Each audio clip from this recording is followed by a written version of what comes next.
안녕하세요. 사연을 읽어주는 남녀입니다. 지금 이 그림 속에 한 남성이 뭘 하려고 하는 걸까요?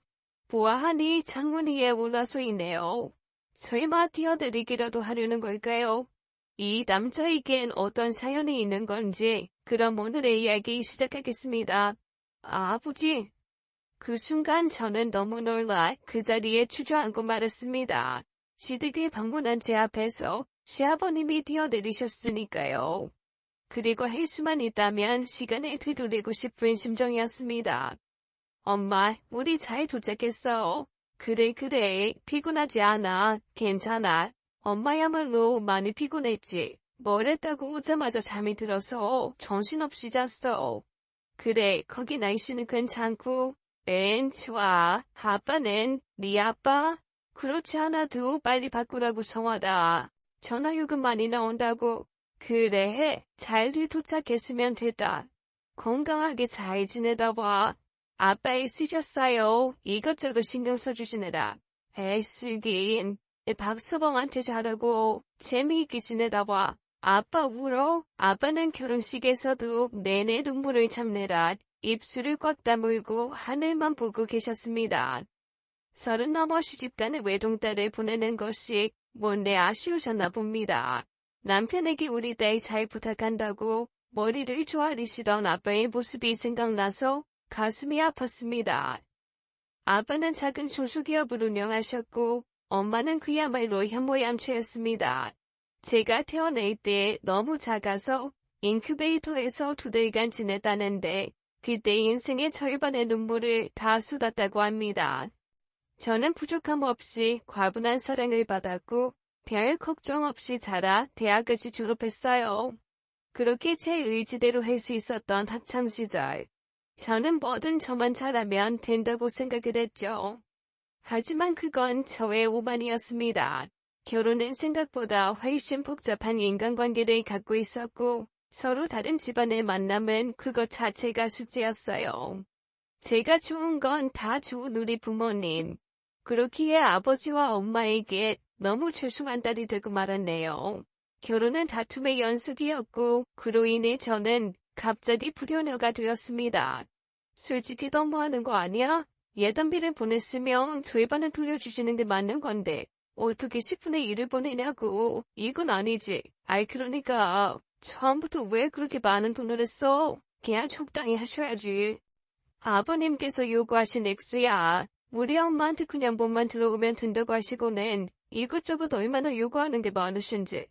그럼 양쪽에서 합의 드신 거겠지. 그걸 지금 와서 나한테 따지면 되고 어떡해 왜. 그럼 누구한테 이야기하니? 누구나 결혼 전에는 이런저런 다툼이 일어난다고 했지만 저희도 예외는 아니었습니다. 혼수부터 예단, 예식장, 심지어 신문제까지 결혼을 앞두고 저희는 사사건건 부딪혔어요. 아무리 결혼이 될 만의 일이 아니라지만 제가 처음으로 시댁에 인사를 갔을 때부터 걸리는 일이 한두 가지가 아니었죠. 그래, 괜히 돈 드는데 나가 살 거 없다. 들어와 살아. 그래야 우리가 식구가 되는 거지. 살림도 배우고 예법도 배우고 대놓고 시댁살이를 요구하시는 시아버님을 보면서 저는 기가 막혔죠. 나 외동딸이야. 우리 부모님도 나 시집 보내놓고 나면 나 보러 오고 싶으실 거고 아버님 댁 화장실도 한 개인데 나 불편해서 그렇게는 못 살아. 아버지가 외롭게 사셔서 그래. 형제도 없으시고 혼자 크셔서 식구들 북적거리는 거 보시는 게 소원이신 분이라. 내가 자주 찾아뵙기도 하고 모셔서 주무시기도 하면 되잖아. 요즘 누가 시댁에 들어가냐고. 난 진짜 못해. 남편은 타고난 효자였습니다. 특히 아버지에 대해서는 애틋했어요. 어쩜 그런 부분이 좋아서 제가 이 사람을 택했는지도 몰라요. 지금 문 앞인데 아버지 좋아하시는 분으로 잡았거든. 막 잡은 거나 살짝 데쳐서 술 한잔하고 드시면 딱인데. 밤늦게도 달려와 아버지의 술 친구가 되는 남편을 보면서 아버지 어머니는 행복해하셨고 저 또한 그 모습을 보면서 좋았습니다. 이렇게 부모님한테 잘하는 사람이면 내가 웬만한 건 참고 넘어가도 괜찮겠다 싶었죠. 그런데 막상 결혼을 앞두고 맞는 상견례 자리에서 저는 좀 당황했습니다. 걘 사업하신다고 들었습니다. 이 큰 사업은요, 그냥 먹고 살만한 작은 중소기업체입니다. 그래도 매출이 꽤 될 텐데요. 겨우 적자 변하는 수준이죠. 부끄럽습니다. 그래도 월 100억은 넘죠. 이 일? 아하하. 그렇죠.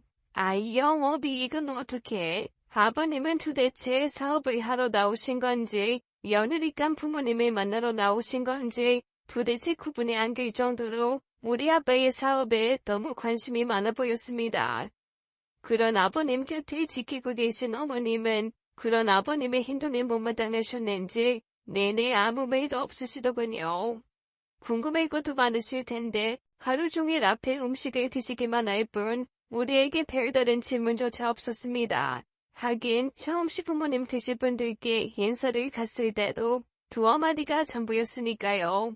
어머니, 나 마음에 안 드시는 거 아니야? 말도 없으시고. 그런 거 아니야. 워낙 조용한 성격이셔서. 그래도 난 좀 섭섭하던데. 편하지 뭘 그래. 괜히 이런저런 이야기하면 피곤하기만 하고. 하긴 그럴 수도 있겠다 싶었습니다. 어쨌든 시아버님과 시어머님은 극과 극의 성격이셨어요. 제 반지를 맞추러 갈 때도 아버님이 나오셨고 제 한복을 맞추러 갈 때도 아버님이 나오셨습니다. 남편 말로는 아버지가 모든 경제권을 쥐고 계셔서 그렇다고 했지만 저는 좀 불편하더라고요. 한편으로 보면 시아버지 사랑은 며느리라는데 모든 걸 다 손수 챙겨주고 싶으신가 하는 생각이 들었습니다. 어쨌든 우여곡절이 있었지만 우린 결혼을 했죠. 그런데 예식장에는 남편 쪽 친척들이 거의 없더군요. 친척들 없어? 머리 기시기도 하고 또 왕래도 별로 없어. 그래도 하나뿐인 아들 결혼식인데 너무하네. 앞으로도 당신은 우리 부모님만 신경 쓰면 돼. 다른 친척들 행사는 뭐니 전혀 없으니까. 가족 사진을 찍으면서도 설렁한 신랑측으로 인해 비율이 맞지 않아 여러 번 사진을 찍었습니다. 그때까지만 해도 그냥 집안마다 다르니까 하며 넘어갔죠. 다행히 집에 들어와 살라고 하시던 아버님도 저희 부모님이 분양받아 놓은 작은 아파트에 들어가 산다고 하니 그렇게 하라고 허락을 하셨습니다. 저희는 부모님이 마련해 주신 아파트에 전세 사는 조건으로 들어가 살게 되었죠. 그런데 분가 문제로 마음이 이상하셨던 걸까요? 신혼여행지에 도착하여 시부모님들에게 먼저 전화를 드렸는데 아버지는 안 계셨고 어머님이 받으시더군요. 항상 그랬듯 단답형이었습니다. 저희 잘 지내다 갈게요 어머니. 아버님께도 감사하다고 전해주세요. 그래 알았다. 그게 전부였습니다. 피곤하냐는 말도 잘 살라는 말도 한마디 없이 그렇게 무덤덤하게 전화를 끊었죠. 너무해. 신혼여행 온 며느리한테 좀 이렇게 쌀쌀하냐고. 내가 잘할게. 잘 부탁이만 해봐. 우리 엄마 아빠가 나를 어떻게 키우셨는지 알지? 그래 알아. 걱정하지 마. 장인어른 장모님 내 부모님처럼 모실 테니까. 그렇게 남편의 말을 철석같이 믿었고 저희는 양쪽 부모님을 위한 선물을 사서 신혼여행지에서 돌아왔습니다. 그날부터 점점 이상해지는 시댁으로 인해 저는 혼란스럽기 시작했죠. 보통 제가 이야기 들은 바로는 결혼 후 시댁에서의 첫날은 신혼부부를 위해 음식을 준비하고 일가 친척을 불러 축하해주는 그야말로 잔치집 분위기라는데요. 공항에서부터 한복까지 갖춰 입고 떨리는 마음으로 도착한 시댁은 상상하던 것과는 전혀 달랐습니다. 아버지 저 왔습니다. 아버지 나가셨다. 어디요? 저희 온다고 알고 계실 텐데요. 바쁜 양반 아니냐. 당황스러운 건 시아버지의 부재만이 아니었습니다. 시어머니는 마당에 고추를 말리는 작업을 하시고 계셨죠. 저희가 들어서는데 반가운 기색 하나 없이 어머니 저희 받으셔야죠. 됐다. 저는 무슨 저희 배고파요 어머니. 저는 이 상황이 너무 어색해서 일부러 애교를 떨며 시어머니께 다가갔는데 뭐 짜장면이라도 시켜 먹든가. 아침부터 고추 손질한다고 바빠서 너무 하시네요. 그래도 이건 아니죠. 신혼여행 다녀온 사람들한테 짜장면이라뇨. 남편이 처음으로 화를 내더군요. 그러자 말없이 일어나 부엌으로 가시는 어머니는 냉장고를 열고 상을 차리기 시작했습니다. 아직도 기억납니다. 말라 비틀어진 멸치볶음에 콩자 반, 쉰김치, 그리고 동치미 국물. 상에 올라온 걸 보며 서러움이 북받쳐 올랐죠. 남편은 그것을 보더니 기가 막힌 듯 그냥 저희 나가서 먹을게요. 어머니는 말없이 다시 고추를 다듬으러 마당으로 가셨고 남편은 제 손을 끌고 나가서 앞에 있는 칼국수 집으로 향했습니다. 저는 칼국수를 먹으면서 서러움에 눈물이 쏟아졌고 남편은 미안하다고 연거푸 사과를 하더군요. 그리고 그날 밤 늦게 도착한 시아버지는 술이 한 잔 걸쳐진 상태였습니다. 아이 뭐하러 이런 걸 사와. 돈 아깝게. 그래도 아버지 드신다고 이 사람이 한참 고른 거예요. 아버님 지난번에 저희 아버지 넥타이 좋아 보인다고 하셨잖아요. 그래서 같은 메이커로 골랐어요. 해외에서 비싼 돈을 주고 사온 선물을 보며 시큰둥한 아버님을 보며 맥이 빠졌지만 그래도 우리 돈 아껴주려는 아버지의 진심이라는 남편 말에 그러려니 했죠. 그렇게 아버님의 톡담은 새벽까지 계속되었고 저는 피곤한 몸을 이끌고도 버티며 며느리 노릇을 하려 했었습니다. 다음날 저는 친정에 가서야 제대로 된 신혼부부 대접을 받았습니다. 상다리에 부러질 때 차려놓은 것도 그렇지만 두 분이 아이들처럼 풍선을 불어 환영 파티를 준비해 놓으셨더라고요. 달라도 너무 다른 두 집안. 제가 쉽게 적응하지 못하는 게 이상한 건 아니죠. 부모님 속상하실까봐 시댁에서도 대접 잘 받았다고 거짓말을 했습니다. 그렇게 결혼을 한 지 2주째 되던 날이에요. 이것저것 새집 꾸미고 인사 다니다 보니 혼인신고도 하지 못하더군요. 더 늦어지면 벌금을 내야 한다는 말까지 듣고 저희 부부는 혼인신고를 하러 주민센터에 갔습니다.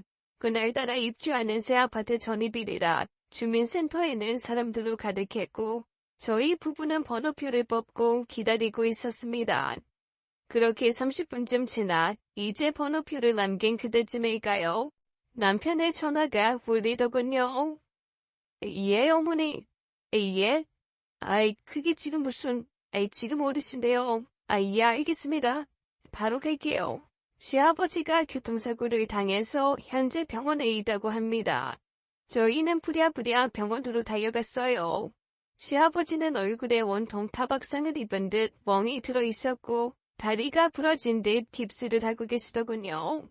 아버지 어쩌다 이렇게 되셨어요? 아이 놀랄 거 없어. 이제 괜찮으니까. 괜찮긴요. 얼굴은 이게 또 무거운. 이 다리는. 남편은 속상해 있고 저는 너무 놀라 어떻게 해야 할지 몰랐습니다.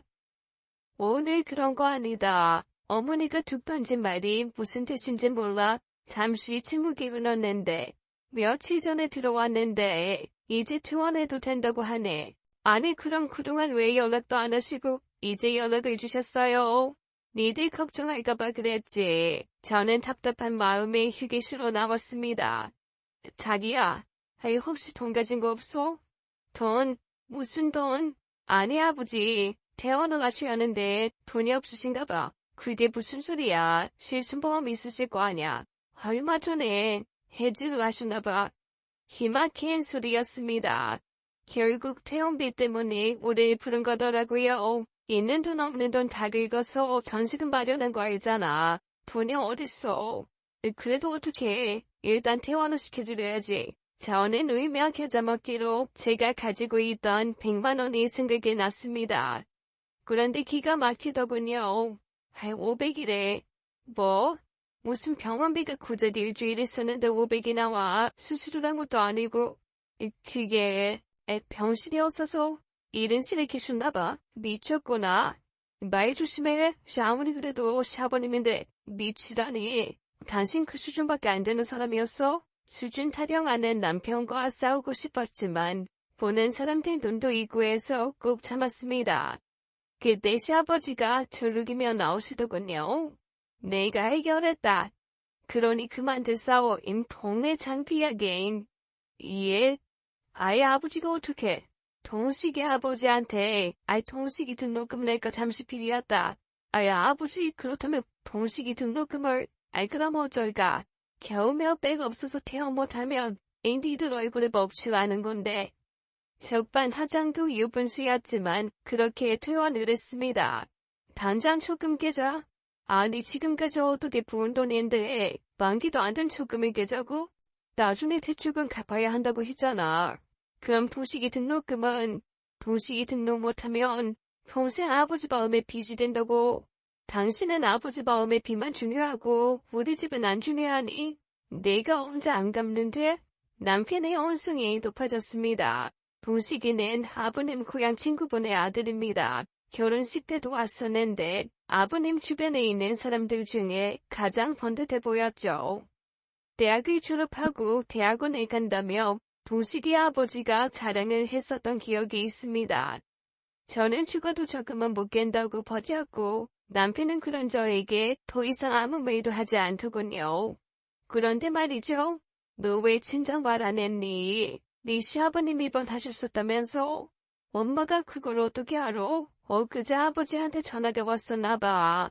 그동안 인사도 못 드렸다고 죄송하다면서. 아버님이? 니네 결혼시켜놓고 사고가 나서 고생 많이 하신 모양이더라. 그래서 다른 말씀은 박서방 힘들게 키우셨는데 막상 결혼시키고 보니 남이더라면서 많이 섭섭한 모양이시더라고. 병원비 없어서 퇴원도 못할 뻔한 거 친구가 도와줬다면서. 아버님은 친정아버지를 붙들고 하소연을 하시면서 은근히 돈 이야기를 했고 결국 친정아버지는 500만 원을 송금하셨다고 합니다. 가족이잖니.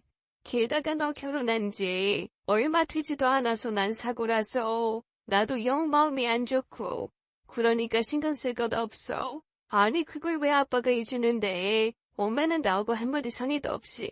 저는 화가 나서 미칠 지경이었습니다. 그래서 당장 뛰어가서 따지고 싶었지만 그렇게 되면 우리 부모님이 더 곤란해지실 것 같아 참았죠. 그래야 했던 이유가 또 하나 있었습니다. 임신 8주째입니다. 제 아들 속이 안 좋아 병원에 갔더니 아기를 가졌다고 했습니다. 남편은 그 소식에 되듯이 기뻐했고 친정 부모님은 한달음에 지방에서 올라오셨어요. 손에는 제가 좋아하는 음식들에 잔뜩 해가지고요. 이젠 좋은 생각만 해야 하는 거야. 아이가 다 듣는다고 성질내지 말고. 알았어. 엄매의 말이 아기를 위해서라도 전 시댁에 가지고 있던 기억들을 잊기로 했습니다. 이 사람 임신이랍니다 하지. 아이 그럼 일은 예? 아이 뭐가 그렇게 급하다고. 돈부터 벌어야지. 애 하나 키우는데 돈이 얼마나 드는 줄 아냐? 회사에는 이야기하지 말고 일 당분간 해라. 이 배표 안 날 때까지는 뭐 이런 거지 같은 이야기가 다 있을까요? 전 화가 났습니다.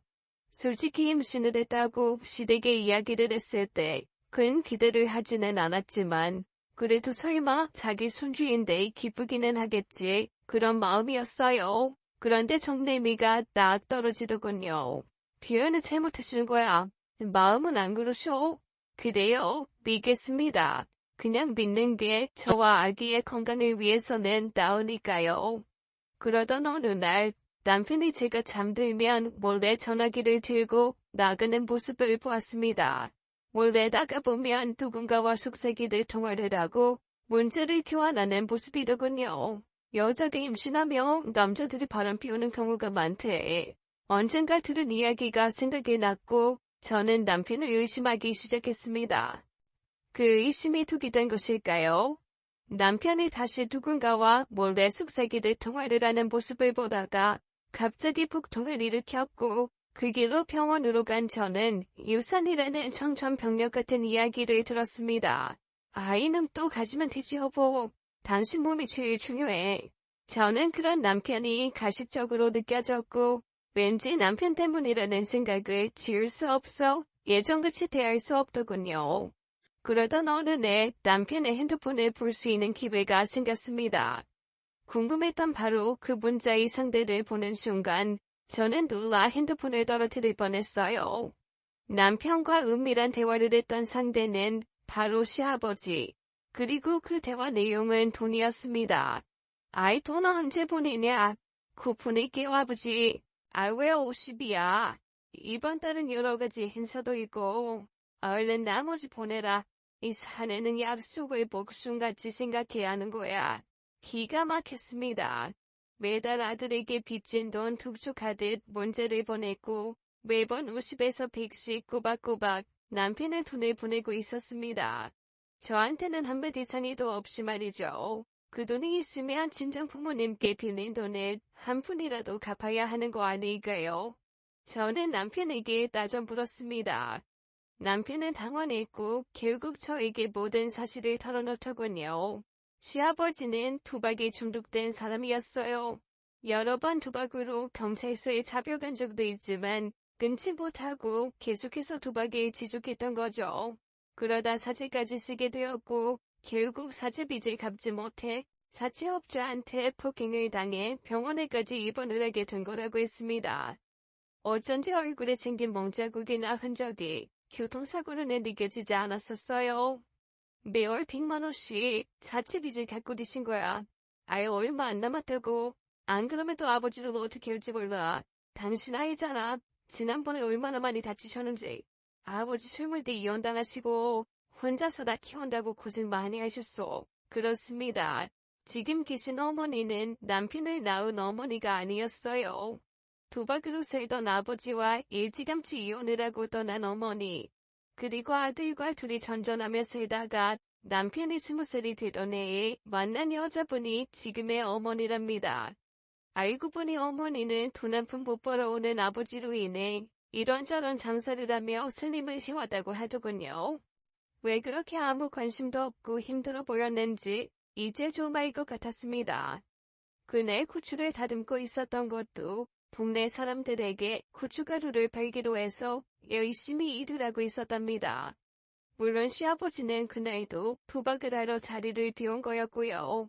뭔가 상황들이 조금씩 맞춰지는 것 같았습니다. 같은 여자로서 왜 저렇게 사는지 이해가 가지 않았죠. 하지만 더 이해가 안 가는 사람은 남편이었습니다. 아버지가 도박을 끊지 못하는 것도 마음 약한 남편이 계속 뒤치다거리를 하고 있었기 때문인 거죠. 더 이상 이렇게 둬서는 안 되겠다는 생각을 했습니다. 아버님 문제는 아버님이 해결하시라고 해. 이건 좋은 방법이 아니야. 언제까지 끌려다닐 건데. 그럼 또 아버지가 오토마토로 내버려 두라는 거야? 당신은 당신 부모 아니라 어떻게 그렇게 이야기를 하지? 내 부모는 그렇게 안 사셔. 도박이나 하고 그 도박빚을 결혼한 아들한테 갚으라고 하고 해준 것도 없으면서 어떻게 그래? 그게 부모니? 나이 조심해. 말하면 다인 줄 알아? 서로 건드리지 말아야 할 것을 건드렸나 봅니다. 감정이 격해지고 결국 그날 남편은 집을 나가버리더군요. 그렇지 않아도 유산 후 몸도 마음도 힘들 때였는데 남편의 그런 행동이 저는 도저히 용서가 되지 않았죠. 그래서 친정으로 데려갔습니다. 엄마는 모른 척했지만 다 알고 계신 눈치였어요. 엄마는 결혼하니까 행복해. 난 결혼해서 우리 딸 낳았으니 그게 제일 행복하지. 아빠랑 싸운 적 없어? 왜 없어? 네 아빠가 제일밖에 모르는 사람 얼마나 재미없는지 알아? 그래서 이혼하고 싶다는 생각한 적 있지? 그럼 그러다가도 너 방긋방긋 웃는 모습 보면 또 사라지고 내가 애가 없어서 그런가? 못 견딜 것 같은데. 그래. 너도 애가지만 달라져. 그러니 다시 노력해봐. 네 남편 심성은 곱잖니. 그날 남편이 친정으로 찾아왔더군요. 그리고 부모님 앞에 무릎을 꿇고 용서를 빌었습니다. 아버지는 그런 남편을 데리고 술을 한잔 하셨고 밤새 깊은 이야기를 하는 듯 했죠.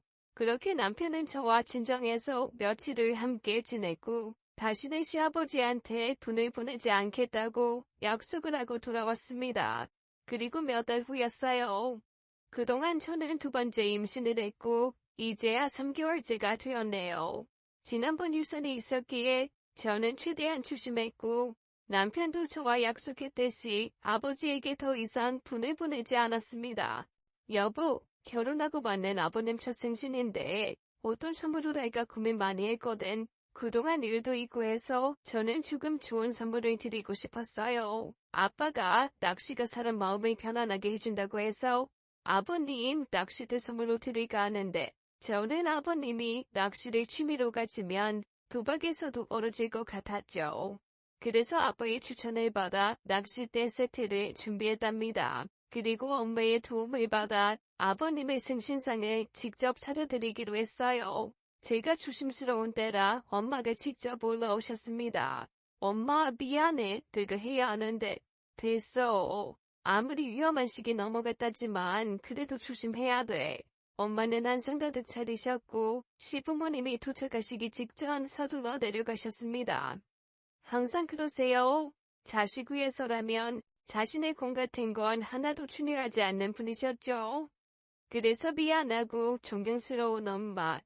저도 꼭 그런 엄마이고 싶네요. 아버님과 어머님이 도착하셨습니다. 저희 친정 근처에 낚시터가 있어요. 그리로 친정 아버지가 한번 보시겠다고 했어요. 이 낚시날 그거 왜 하는지 모르겠던데 알멍하니 앉아서 언제 고기 올라올까 세상 게을러 보이더구만. 아버지 그래도 한번 해보시면 재미있으실 거예요. 이 사람이 큰 돈 쓴 거예요. 이런 원 얼만데. 아주 좋은 건 더 비싸겠지만 이건 그냥 50만 원쯤 해요. 아버지 단골이라 그것보다는 싸게 샀어요. 그때까지는 괜찮았습니다. 그런데 돈 이야기가 나오자 아버님이 다시 본색을 드러내더군요. 이런데 살 돈 있으면 그냥 돈으로 주지 쓸데없는 걸. 아버지는 참바있음을 왜 그렇게 하세요? 일부러 아버지 위해서 사온 건데. 그러니까 당사자가 좋아야지. 니들끼리 좋으면 그게 내 생일이냐. 억지로 부리는 아버님과 더 이상 대립하기 싫었습니다. 그런데 지금 이게 문제가 아니야. 너의 매한테 이야기는 한 개야.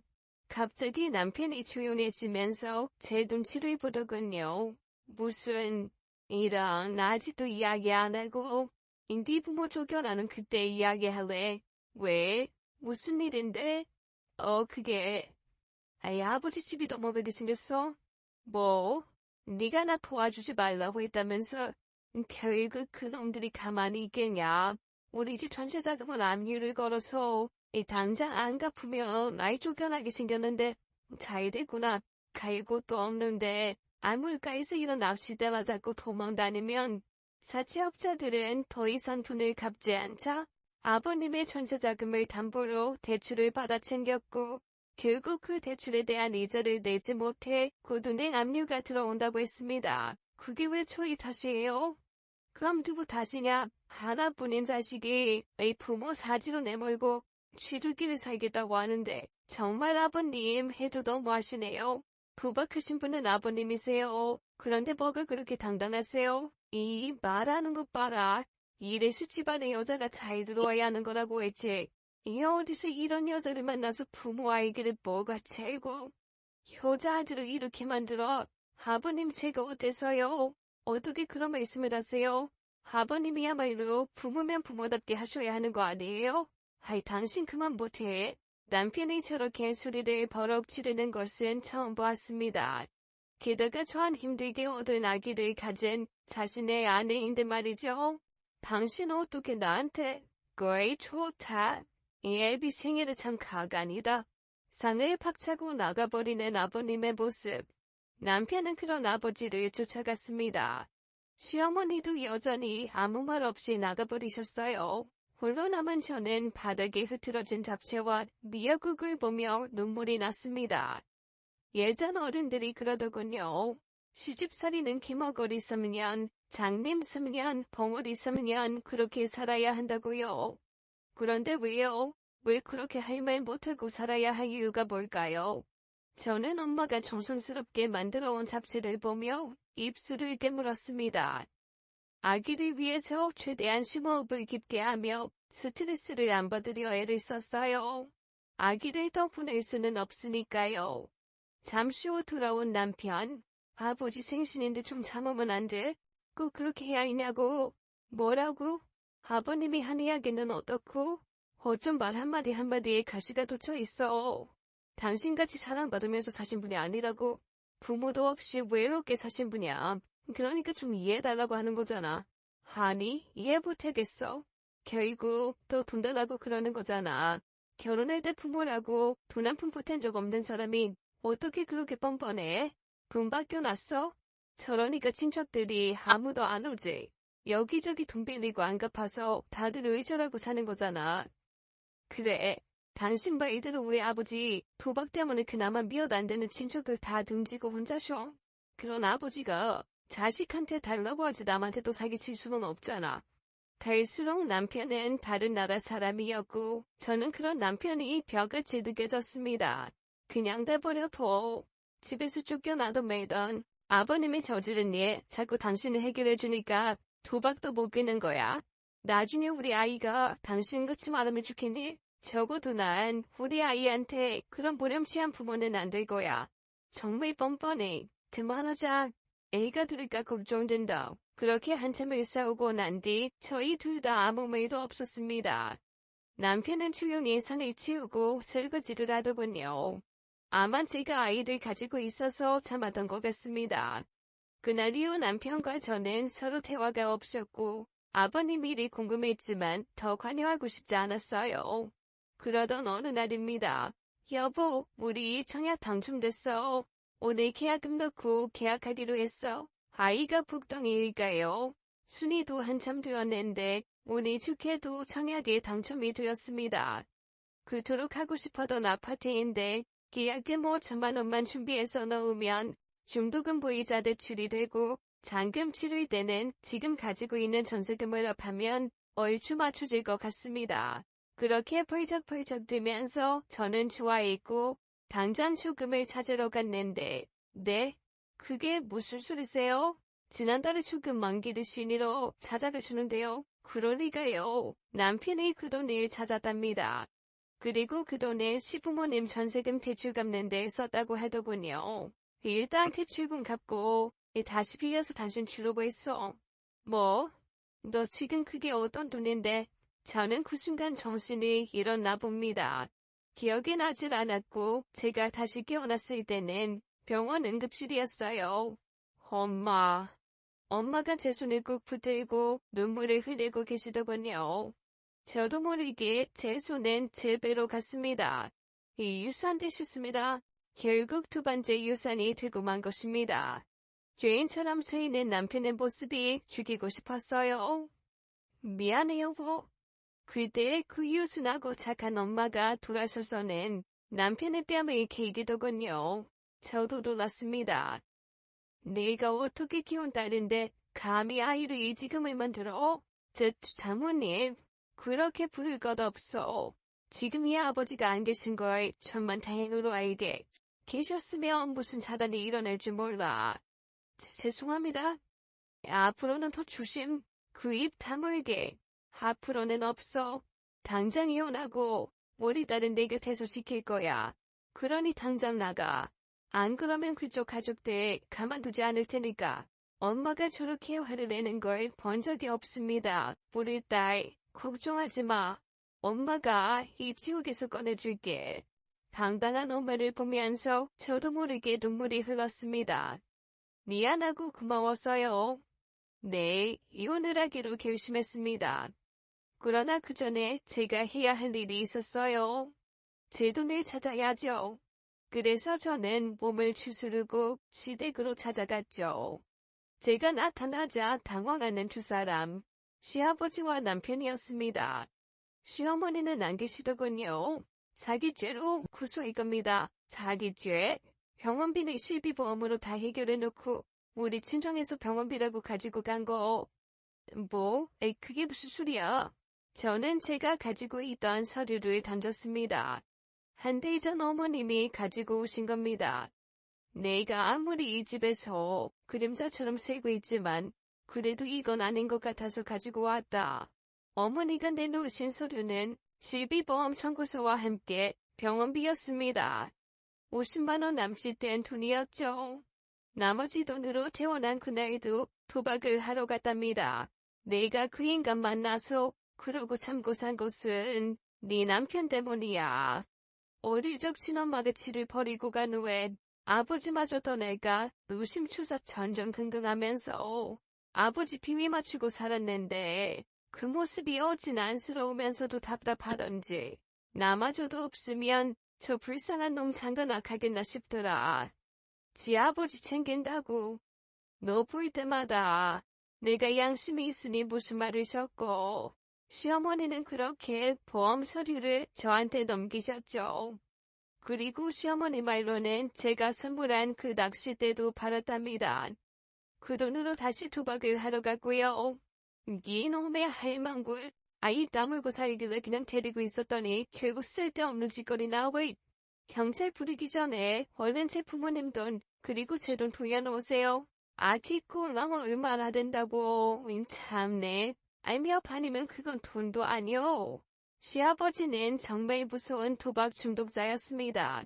그때였어요. 벨이 울리고 문을 여니 진짜 경찰이 들이닥치네요. 박만두 씨 상습 도박 혐의로 체포합니다.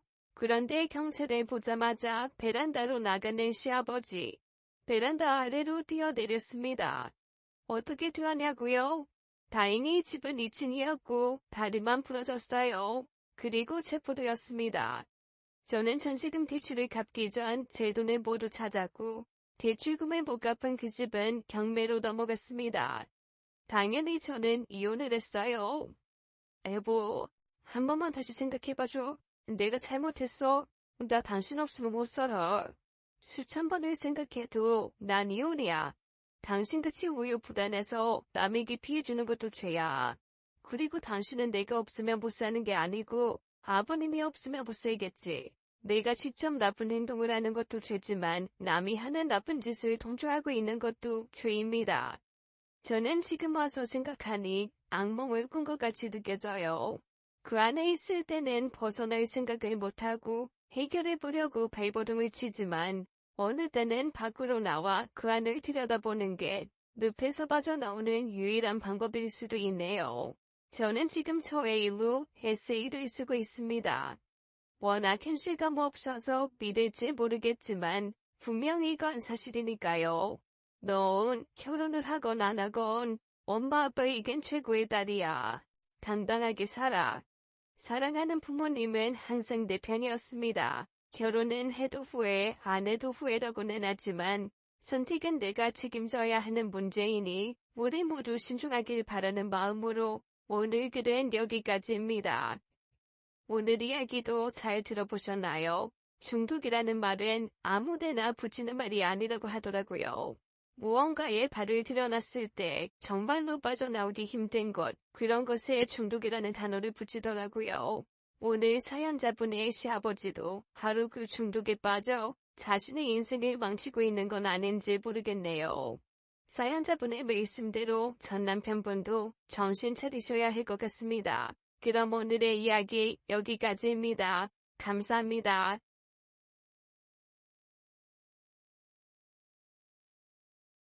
네.